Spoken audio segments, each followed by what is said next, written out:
Since there was no Adam and Eve, how can anything of the following be true, even of imputed righteousness? We were sinners because of Adam's sin. So through Adam, we were made sinners regardless of how we behaved. And through Jesus Christ, we're made righteous regardless of how we behaved. Humanity receiving hereditary sin from Adam doesn't come from God. The Son shall not suffer for the iniquity of the Father, nor the Father suffer for the iniquity of the Son.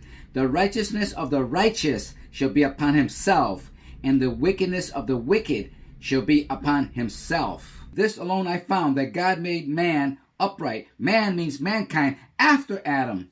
Either Paul didn't know these scriptures, or he was using Adam as a metaphor to get the Israelites away from the old law system to Jesus' new way of righteousness, or he didn't write the Adam thing in his Romans.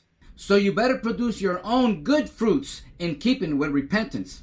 The purpose and function for the custodial creation story of Adam and Eve is the same purpose and function that a parent would have when their child asks them how they were born. And you might say the stork brought you, or the birds and the bees do, or you might say you came inside your mommy's tummy. But my point is, you're deflecting. You're not getting to the point how it really happens because they're not mature enough. So are you lying to them? No, you're protecting them. So the creation story, if it's not true, it's not God lying, it's protecting that generation, because they thought that the earth was flat, the hell was in the center of the earth, the stars were just stars, they didn't have planets. And if you get into telling them, well, you see, what happens is millions of years ago, you can't tell them that, because you're going to throw them off and it's going to confuse them. They had the mentality of a child's mind back then. Even though they were old on the outside, the Hebrew language has no abstract words for abstract thinking. Nicodemus, when he was told he has to be born again, an old man, he thought he had to get back inside his mother's womb